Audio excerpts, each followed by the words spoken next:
Like I told them last year we were legends. This year we're immortal. But this thing ain't stopping no time soon. Records are meant to be broken. So they say we the first team to win 2. Well, let's be the first team to win 3 now. So then we just gonna keep setting the standard and setting the bar higher and higher and higher until you can't climb it no more.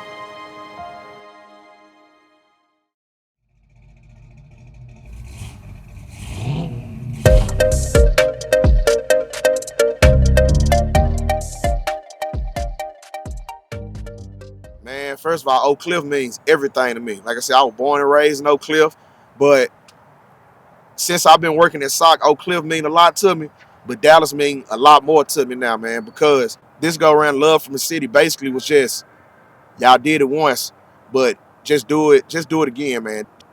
Oak Cliff means to me, it means the community, it means the school, it just means life, really. You know what I'm saying? I mean, a lot. I grew up in Oak Cliff. Like, I stayed down the street from SOC when I was younger. I'm blessed to be first off in this school, because all the stuff I read about the school before, about the rats and the ceilings coming down, like, bro, that's nasty, first off. And I'm just blessed to, be in a new school that's built. So really, it just means, like, you really got to work for what you want. Like, and we did, and we achieved goals that we wanted to achieve. Like when we brought that state championship home, it opened up new opportunities for different people to get new jobs, kids to see a future in themselves.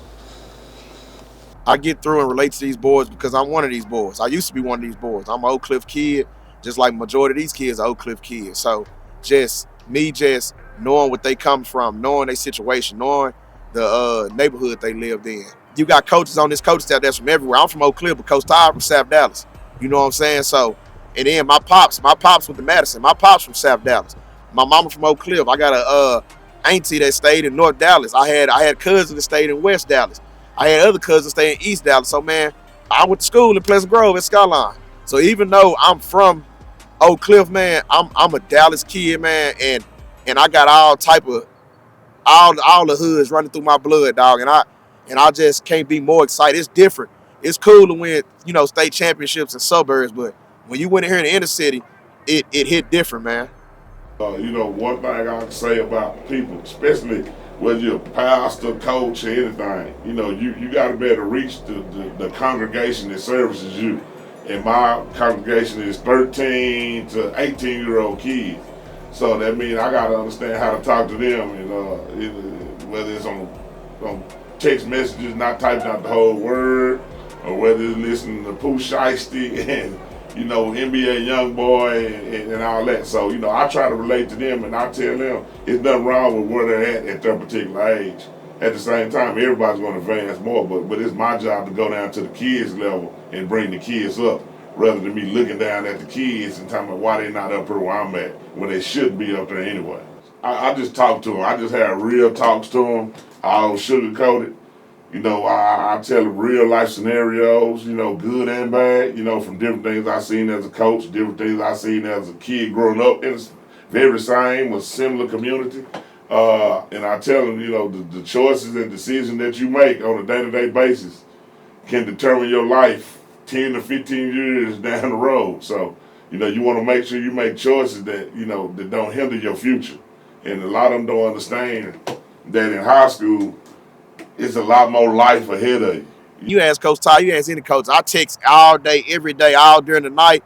I just want to make sure I check on these boys and make sure they straight, man. Just, like I say, it's a lot of stuff going on in the community that you don't know what's going on. There's stuff going on at their house that you don't know what's going on. So I'm a big texter and communicator, and I always tell the kids, say, man, I don't care how late it is. If you need something, call us. And we done had kids call us before from places that we really don't like them calling us from, all times of night.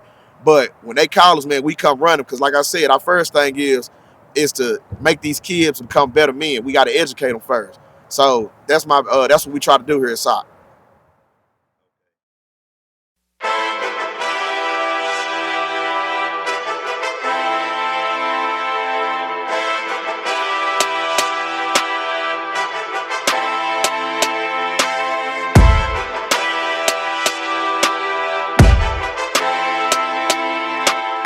One thing I told the kids was, You know, last year we gave that state championship to everybody else. You know, and before this playoffs, before the state championship game, my message to them was, y'all enjoy this for y'all. You know, like, we ain't winning, you know, this ain't about nobody else. Y'all, I want y'all to win and embrace this title and be selfish with it. Because those kids sacrificed a lot, and I think they deserve the right to be selfish with that. And, you know, doing it back-to-back 2 times in a row, you know, it was monumental. You know, like I said, no African-American coaches hadn't done it before, but it had been some other guys, Caucasian coaches that had.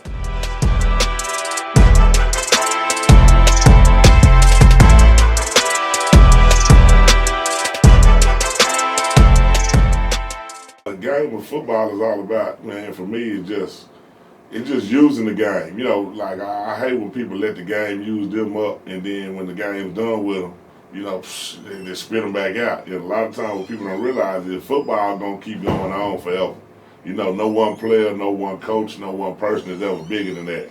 So my advice to all kids is to use football as the vehicle to kind of get you in different avenues of life where you can really have a life. I fell in love with football when I was 3. At first, I really ain't like it when I played flag. My mama put me in flag when I was 3 because my big brother played flag. And when I got there, I cried the first day. I didn't even want to go out there. But after playing and keep going out there and practicing, I fell in love with the game. I've been playing football since I was about 4 years old. I really started to fall in love with it when I was about 10, 12. I really feel like I have potential to be great someday. First time playing football was 8th grade. I never played, I always wanted to. Mom told me I couldn't. So me and my brother, we was being sneaky. They had a 8th grade meeting for football. So we said, hey, it was my idea first. Hey, let's sneak in here and try to play football. Went in there, we started and everything. But it's time for meetings, you know, to meet the parents and stuff. We over here scared because we don't know what to say. So we brought our mama up there. She like, now what y'all got me into? So after all, she signed the papers, and ever since then, I've been loving the game of football. I fell in love in football when, like, I say my 8th grade year. It's just from my childhood growing up, difficulties like abusive, and then just transferring that anger, built up anger to football, because I know you can't get in trouble for hurting a kid on the playing field. So I just took that was like my therapy. Football was like my therapy, and it just, to this day, I still do it because of that reason. I fell in love with the game of football when, ever since I was little, it's just football. It was like an escape from like everything that was going on in my house. Football, I seen a football, I just was eager to pick it up and just run, or eager to catch it, or eager to just tackle someone with a football. It would just start when I was little. What made me fall in love with football, to be honest, was going to watch Carter. I had a lot of cousins that played for them in the 80s, you know, when Carter really, you know, Carter, and going to those games, seeing them win a lot of games, but seeing them have those heartbreaks and just kind of being real close and around those guys, that's when I fell in love with the game. Coming up under Coach Samples, playing for Coach Samples, playing for Coach Todd, and now working for Coach Todd, it's been a great blessing. Coming back, the one common goal is just winning, being, and just doing what's best for these kids. It has taught me a lot, but I have just picked certain things from them too, and it just helped me become a better man and stand on my own 2 feet. When did I begin my coach career? 2001. The 2001 started the school year. That was the year actually that Chris Bosh and B. Hop and them in Lincoln, they won the national championship, so I was back in my alma mater. What's that? That was 10 years from when I entered as a freshman. So, you know, back at Lincoln High School, rode the same bus I used to ride to school my first year teaching. You know, hell, I was getting on the city bus, going to work just like I did when I was a kid. You know, shoot, go down the street. So, you know, that was really life-changing, you know, to go to college, come back, you know, then start working for your old coach, you know, stuff like that. They won that championship that year. So, you know, Lincoln High School, man, I owe a lot to that place. The changes out of Oak Cliff since I got here, which was really, I would attach my time with Coach Jones' time. And I know how he started the program off like for, I believe, 2 or 3 years before I got here. and I could see he worked out some of those rough areas that normally in the beginning and weeded out a lot of things that wasn't gonna get the program to where it needed to be. Once I got it, it was more at a point where I think the school was ready to get to this level, but it didn't know what it took to get to this level. And I think my biggest job was working with administration to get us in position to get to this point. And so the biggest change I would say is just about believing in the vision that I had, and along with some other guys, and putting some work behind that vision. But it was all a leap of faith, because I could either stay at the Skyline and, just kept being underneath Coach Samuels, but at the same time, a true man try to make other men. And other men, sometimes you got to branch out from the person to give you the comfort of being underneath them. What I've noticed about the change in SOC overall since I've been here is the work ethic. These kids put in a lot of work. I mean, my first out-season workout at SOC, it went over 10 kids in the weight room. That's combined all groups. Now, we have probably about 8 different workout groups because there's so many kids. 8 different workout groups to field with probably like 20 to 30 kids. So just seeing these kids buy in is just a work ethic.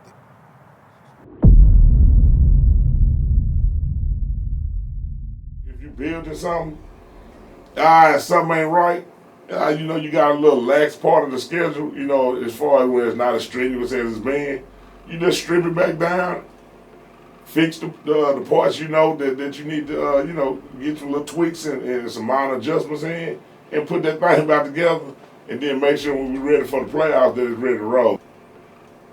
One thing, we got a fiery staff, and kids in this area are naturally fiery kids.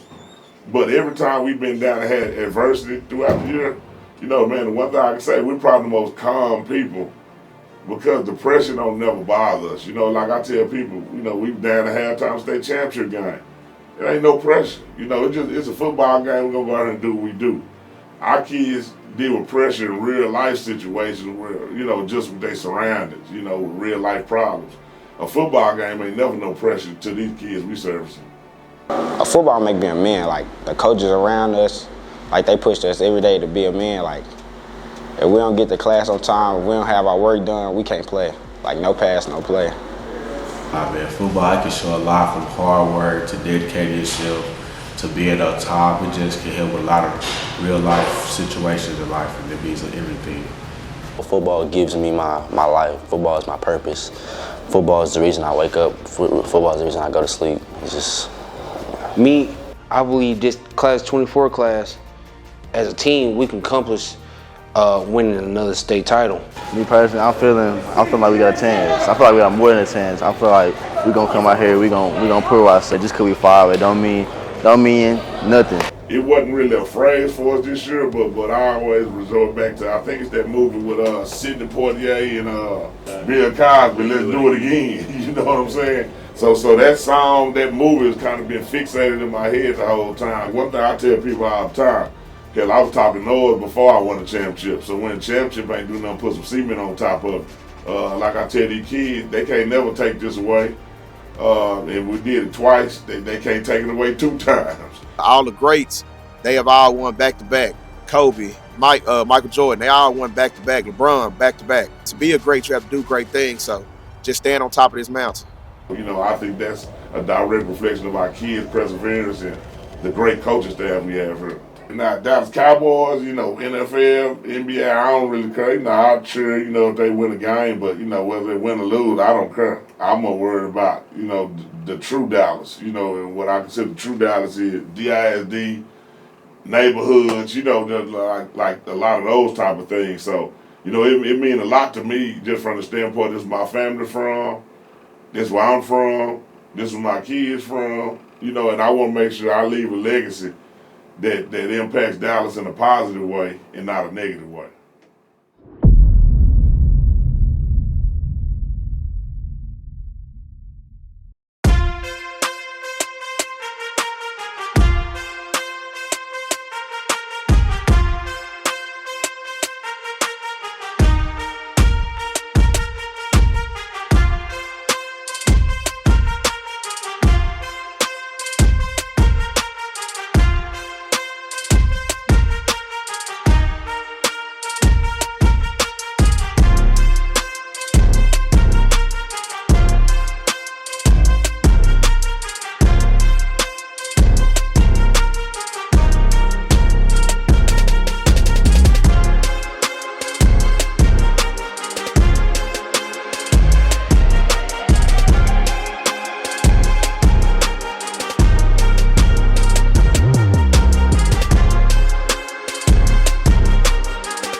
Never Not Real shot that too?